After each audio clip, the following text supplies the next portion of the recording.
now let's. I'm very glad to introduce today's speaker. So today, the talk will be given by Dr.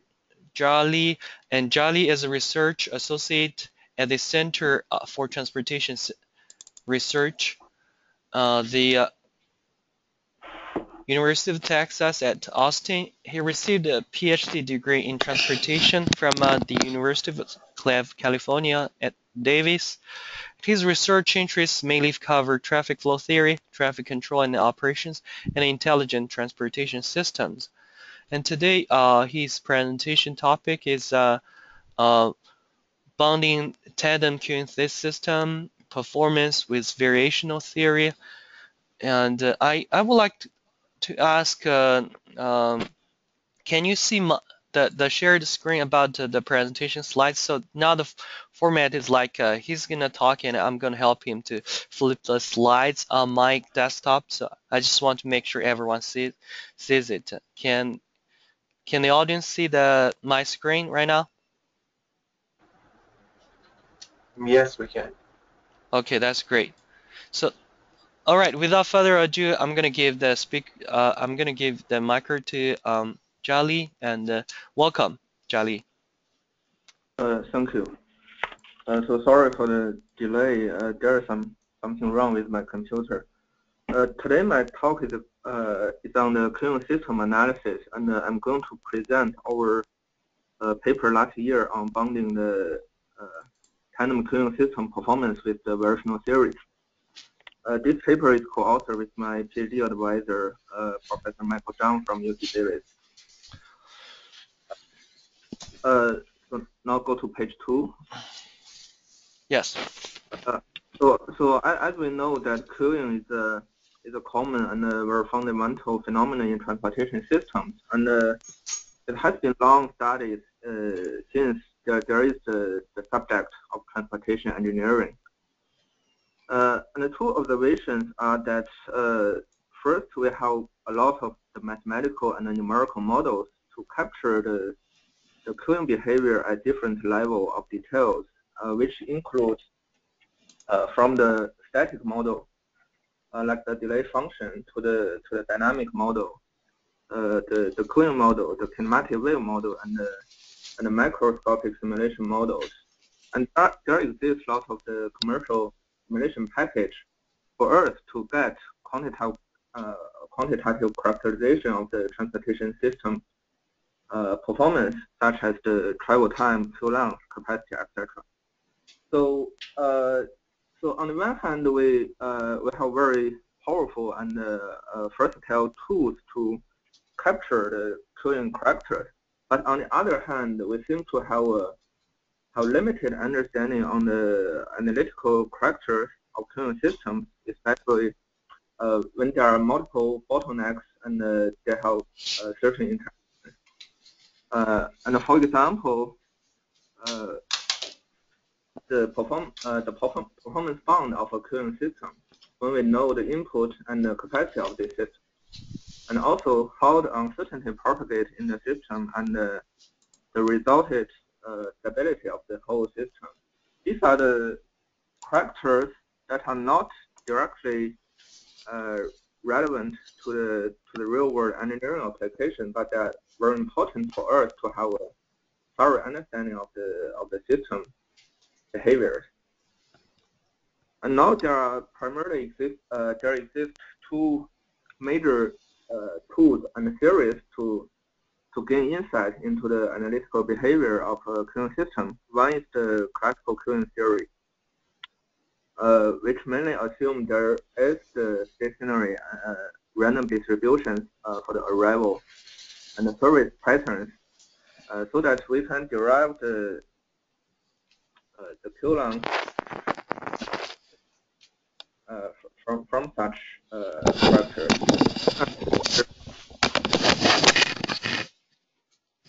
And another theory that is useful for understanding the performance calculus,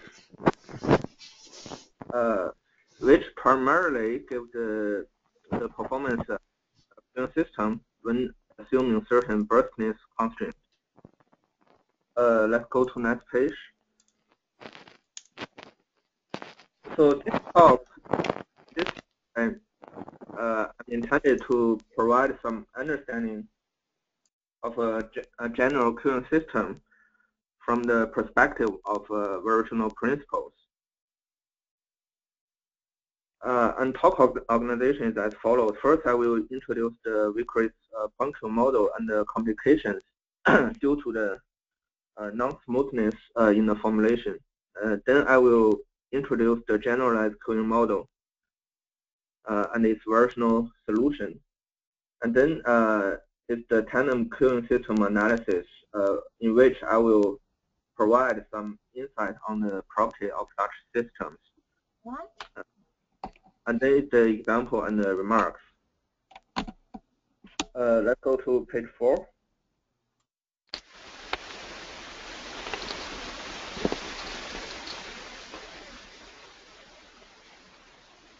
So Vickers punctual model is actually has a very simple formulation, but it can capture the very essential characters of traffic flow.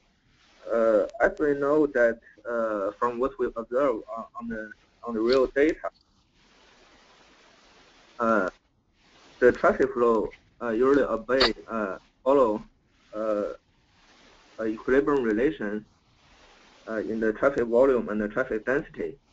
And a character of such relation is that there are two regimes. On the left-hand side is the free flow regime, where that if you increase the amount of traffic on the road, your speed largely keep unchanged. And on the other regime is the congestion regime. That is when you increase your traffic on the amount of traffic on the road, your speed starts to decrease. So the Vickers model actually also has two regimes that correspond to this observation. In one regime is the free flow regime. It's formulated as that the outflow Vt is equal to the capacity when there is no Q waiting at the bottleneck. And at the other regime, in the Cohen regime, the discharge, the instantaneous discharge rate is equal to the minimum of your capacity and the arrival rate. This is the free flow regime. So this system, although the formulation looks very simple, there are some complications that raise some issue and get the notice of scholars in the last 10 years. The complication mainly arise from the fact that there are two regimes in this formulation, and the resulted equation is an ordinary differential equation with a discontinuous right-hand part. And this fact makes a lot of the conventional analytical and computational tools failed at analyzing and solving this system. And even worse, we're not quite sure about the well-potedness of this model. And another limitation is that for the analysis purpose, we want to know that when our capacity is time dependent, what will be the system behavior. But this model assumes that the capacity is a constant C. So in this talk, we propose another generalized model that solves these two issues. Let's go to page 5.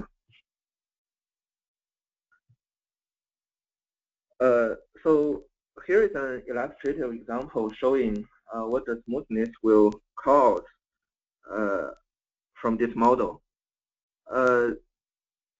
To put it briefly, we can have the input, the arrival flow that is continuous, and we have the capacity profile that is continuous. But when we have everything continuous at the initial and the boundary conditions, still we can have a discharge flow that is discontinuous.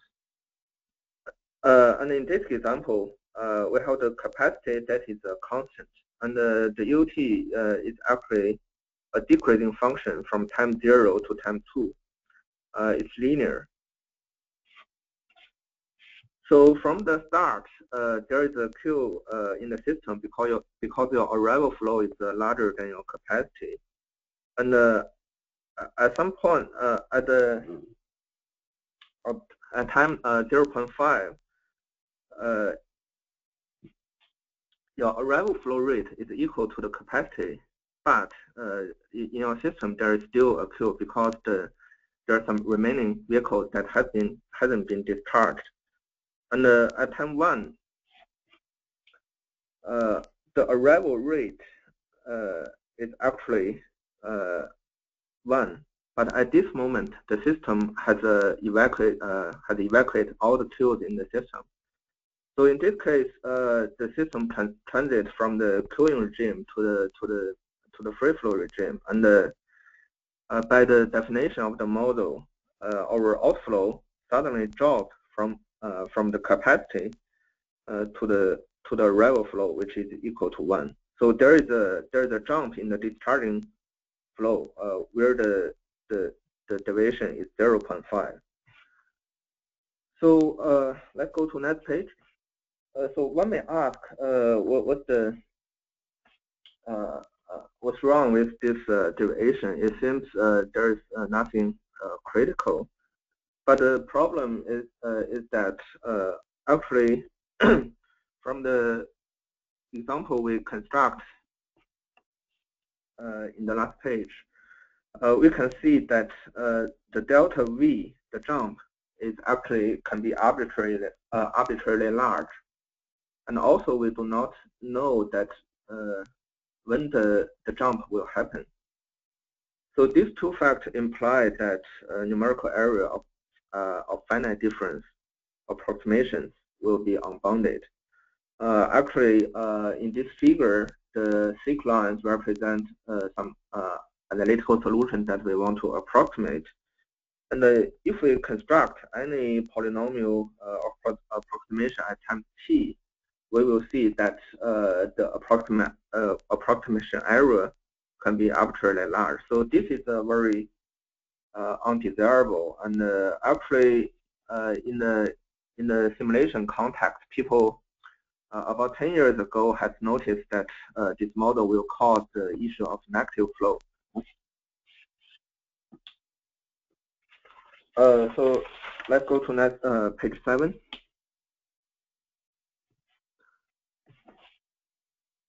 So to solve the issue, there are a bunch of models proposed. In the very early, we have the ad hoc fix to the Vickers model. That is when we detect some negative flow, we correct it to be 0. So this way, essentially, we change the discretization, and it's obvious that the modified model is not consistent with the analytical model. And in later works, people have resorted to the more advanced mathematical tools. For example, using the differential complementary system. Using such a more advanced tool, we can get convergence algorithm that is inferred to converge to the analytical models. And later, another very significant finding is that apply the Hamilton-Jacobi equation to this Cohen system, and when assumed the boundary is piecewise constant, a solution formula is obtained. This is a significant result that shed light on what's the solution structure of such system.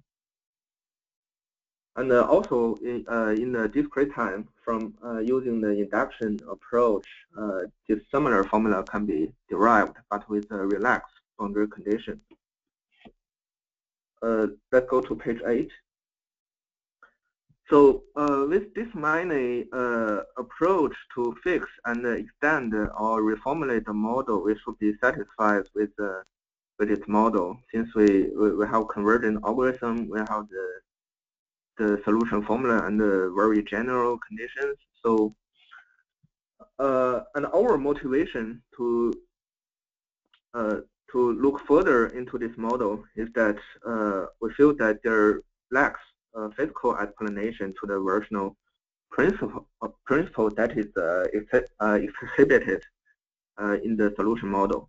So the research question that we ask that is this variational principle intrinsic to the Cohen process in general? So if our conjecture is true that if this is an intrinsic property of Cohen system or of a Cohen model, we can extend that and relax the condition on the boundaries. So motivated by this thought, we develop a new approach that has three key components. So the first is that we identify the invariant of a Cohen process. The second is we rely on the graphical analysis as a heuristic to derive the rigorous mathematical formula that solve the generalized model. And the third one is that rather than use the very advanced mathematical tool, we use the basic measure theory to as the basis of our formulation of the model and derive the solution in the measure theoretical sense. So basically, it's we rely on some techniques similar to the calculus. Let's go to page 9. On this page, we show the generalized Cohen model, which has two components that is very similar to Vickrey's original model. The first equation, the ST is the Q length on the link, and the UT and VT are respectively the inflow and outflow from the system. So this is the conservation equation. And the second equation is the outflow dynamics. It's similar to the Vickrey's model, but here we assume that we have a system that has a time-dependent capacity. And the behavior is similar. When we have a Q that is non-zero, the discharging rate will be equal to the capacity. Otherwise, the discharging rate is determined by the minimum of the capacity and the arrival flow. So here, for simplicity, we assume the free flow travel time on this link is 0. But this can be relaxed because it's a translation in time. Let's go to page 10. So this graphical analysis will give us some idea of the intuition under our derivations. So here we plot the two inputs of the system. One is the cumulative arrival flow, and the other is the capacity integrate over time. We call it the cumulative capacity. Here we assume that the capacity is constant for illustration, but the same principle holds when the capacity is time dependent. So in this system, there are three key time points. The first one is that when the slope of the curve is equal to the slope of the linear line, we have the Q on set because the arrival flow rate will exceed the system capacity. In this case, the Q will build up. And at the time, the point F is the point that the Q will dissipate fully. And a property that due to the conservation of vehicles, we know that from the Q onset to the Q fully dissipation, the cumulative arrival of vehicles will be equal to the cumulative discharging from the bottleneck. So the deviation AB should be equal to the deviation EF. And the Q will reach the maximum length when the slope is equal to to the capacity, which is the point C and D in the figure. So let's go to next page. So our observation is that for any Cohen process, we can decompose it into consecutive time intervals, which correspond respectively to the undersaturated regime and the Cohen regime. And these two regimes has a very interesting characters that are consistent during the same regime but different from the other regime. In the free flow regime, we must have that your instantaneous inflow must be equal to the instantaneous outflow, so that at any time, if you start your clock at the starting time of this time interval, we have the cumulative inflow less than or equal to the cumulative capacity during the whole free flow time interval. And in the congestion interval, we have a similar observation. In this case, what is significant is that your cumulative inflow must be larger or equal to your cumulative capacity during any time period of your queuing time, where we start counting our vehicles at the start of the queue on site.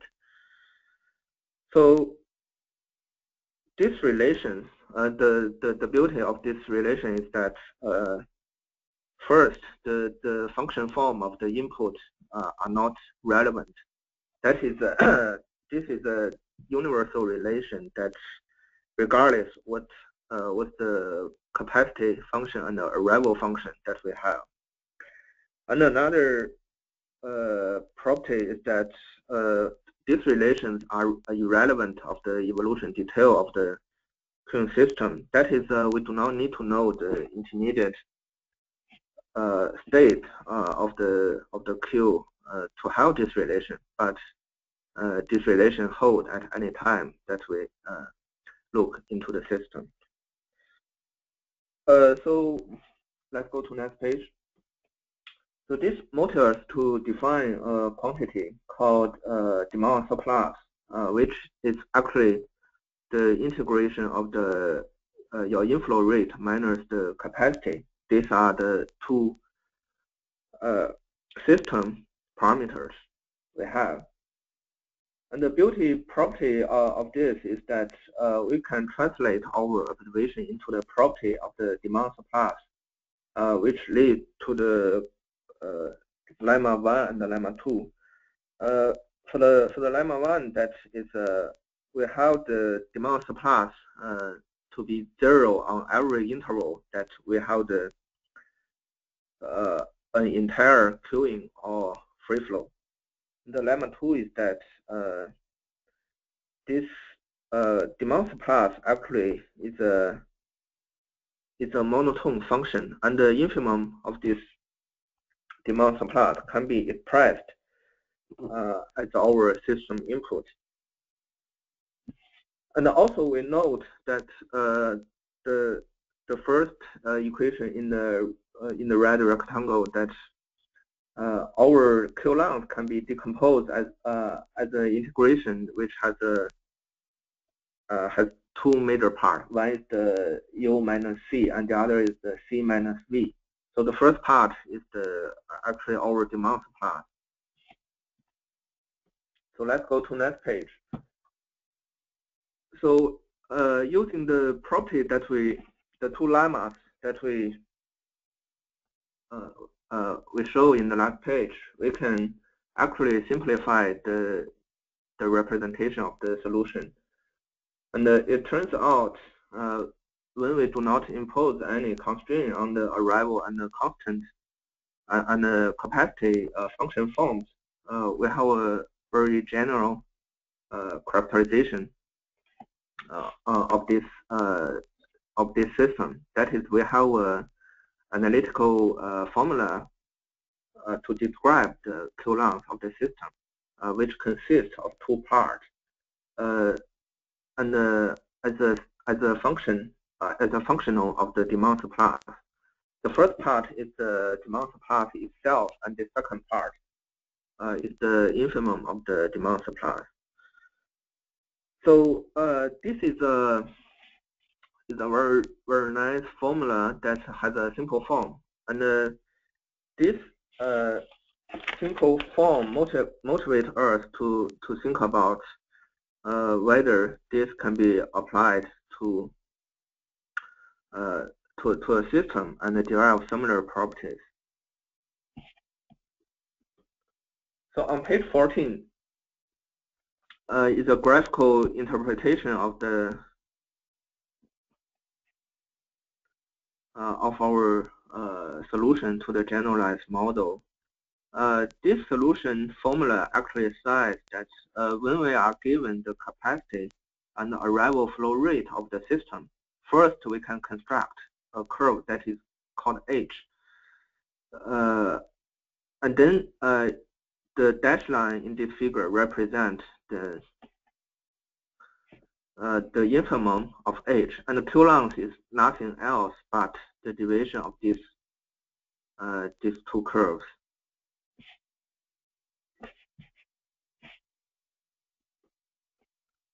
So go to next page. So consider a tandem bottleneck system. We extend what we consider for a single bottleneck. We assume there are n bottlenecks, which has the time-dependent capacity that can vary over the time. And there are two natural questions to ask. First is that if we regard this n bottlenecks as a single system, what's the effective capacity of this system? Can we derive it as some through calculating some component of this system? The second is that can we have a characterization of the total Q-length in this system, or equivalent the travel time in this system? So go to page 16. So to answer the first and the second question, the major idea is how we can utilize the variational solution for the single bottleneck and use it for the system analysis. The basic idea is that we will concatenate the result for single bottleneck through the induction. So this involves some observation of the system and some guess of what's the lower and upper bound. And as long as we have such guess of the bound, we can do the concatenation through the induction. That is when we have the two bottlenecks. If the bound hold for two bottlenecks, we can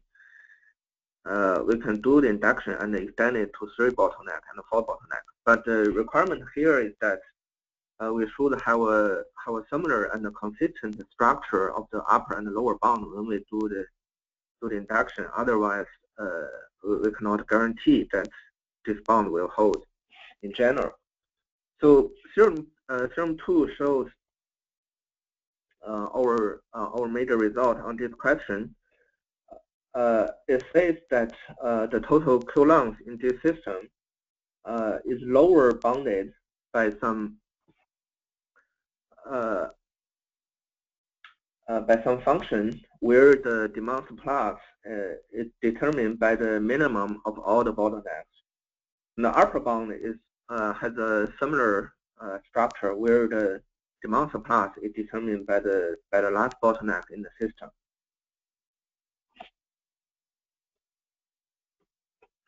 And go to next page. So we have this characterization of the total Q-length. So the question is, can we derive any insight on the equivalent capacity of this system? And the answer is yes. Yes.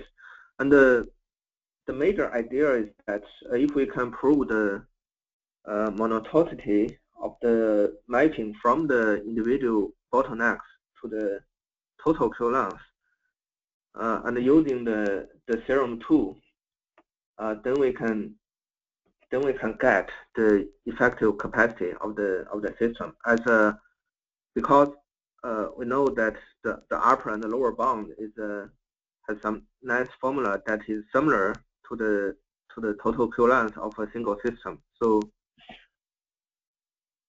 our major result is that the effective capacity is actually less than or equal to the capacity of the last bottleneck, but it's larger or equal to the minimum of all the bottlenecks. So similar to the analysis of the single bottleneck, here we do not assume any particular function form of the arrival rate and the capacity, and even more, the capacity can be continuous or discontinuous, and that doesn't matter. So the above analysis is primarily about the field that is vertical. That is, we do not consider the physical space occupied by the vehicle. So whether we can extend this to the real system depends on how we can capture the horizontal cube and how we model the spillovers in the system. So here is a step forward from the point Q analysis. We'll apply a similar analysis as we derive the generalized the solution to the generalized model. And the solution formula is as shown on this page. You see that the first two terms has a similar structure to the vertical Q model. That is the demand surplus and its infimum largely determine the Q length at time t of the system. The difference is that in the horizontal Q system, because the Q occupies some physical space, there is a remainder term that is that account for the space occupied by the arrival vehicles.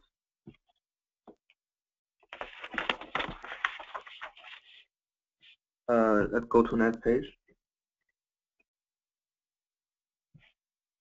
So having having a characterization of the difference between the kinematic wave model and the point Q model, we know that the total Q length, as long as there is no spillover, the total Q length and the effective capacity should be similar in these two systems. But we haven't tackled the case when there is a spillover. And following on page 19 is some numerical example showing the test using the solution formula of the generalized system for single and tandem bottlenecks. Page 19 shows the algorithm that how we can discretize the system using the generalized solution formula, which totally correct the issue of negative flow, and can be proved to be convergent to the real solution of the model. And on page 20, we conduct a numerical experiment where we have 3 tandem bottlenecks. The inflow follow a pattern that that has a peak from time 0 to time has a peak from time 40 to time 50, and the bottleneck capacity it will remain largely constant with some random variations. And we use the upper and the lower bound approximation to see how well the approximation will be in approximating the system performance. And we see that the red line represents the lower bound approximation, and the circle line represents the upper bound approximation to the system performance. So it looks the approximation is nice, and the good thing of this approximation is that we do not need to calculate the Q length at every bottleneck, but rather given the system input and all the capacity values, we can have this approximation. So this will be useful when we want to get some quick estimate of system performance.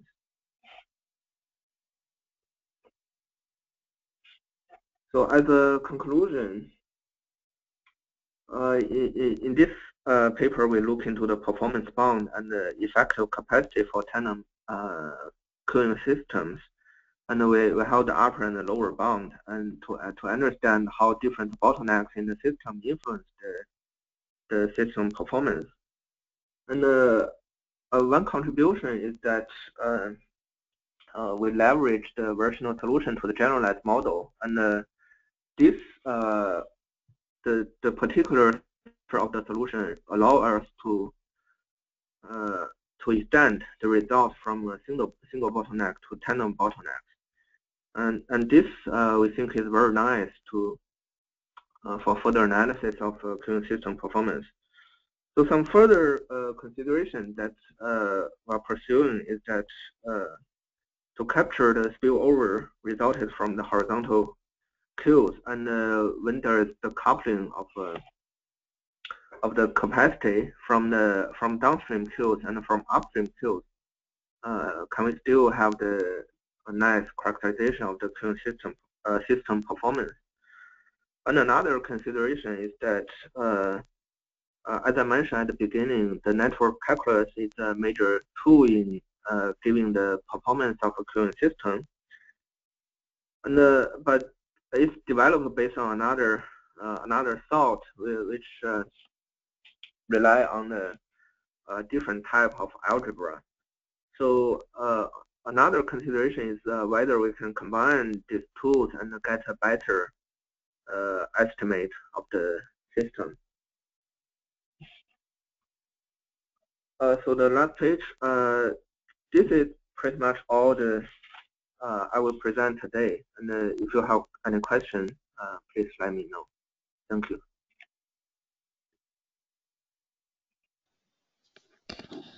Thank our speaker, Dr. Jia Li, for the great presentation and very nice work. So if you have questions, you can just unmute yourself and ask through the microphone, or you may use the chat box we have here. So if you look at your panel and there is a chat box, if you want to raise a question, make sure that you select send chat to organizers and panelists only, and this way everyone will see your question. So yeah, please.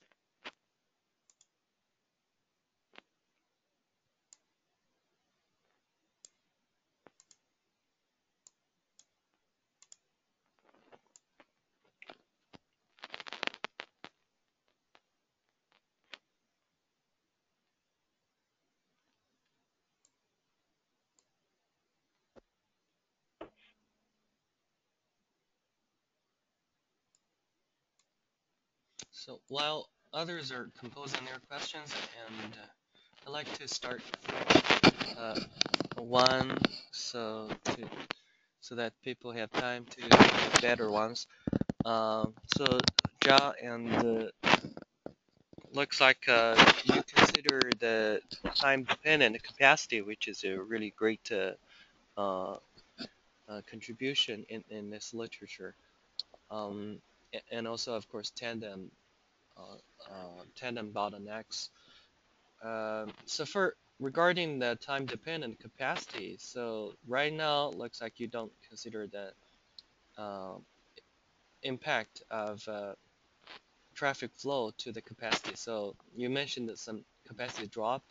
That phenomena is probably related to your demand rate. So it's like whether congestion happens or not. So that in that sense, the capacity is demand dependent. So I know this is out of your research scopes. I'm not actually picking anything on your current research, which is perfect. But in the future,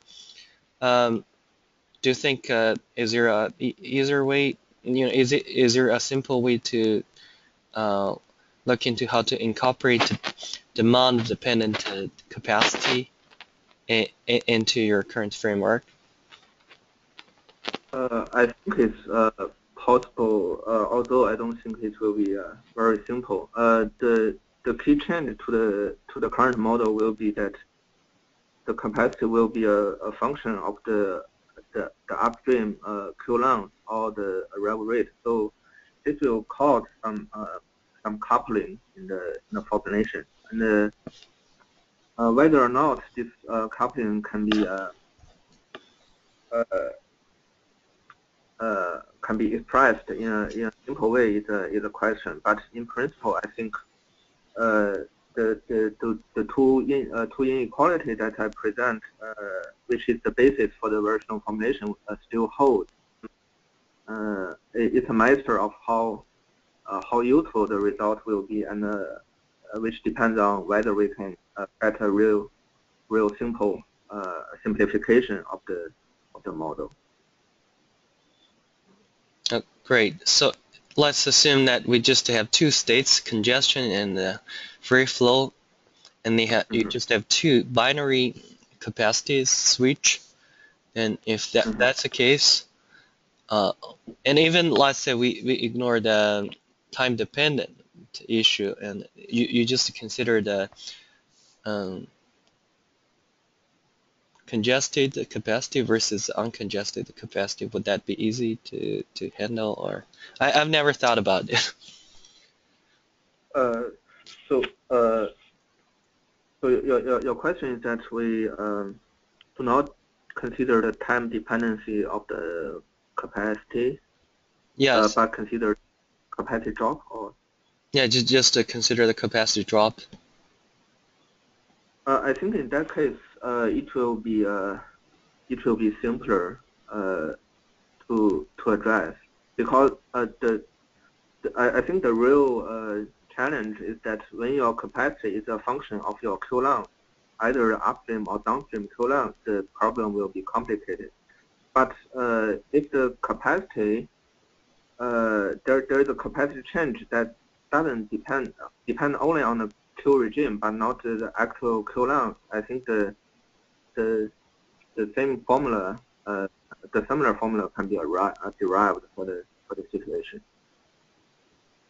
Yes, maybe just depending on the queuing regimes, and it could be a side finding from your derivation, and that is actually quite useful for traffic management, because we know capacity drop is a really notorious phenomenon that a lot of highways encounter. Actually. Yeah, that's true. Any other questions?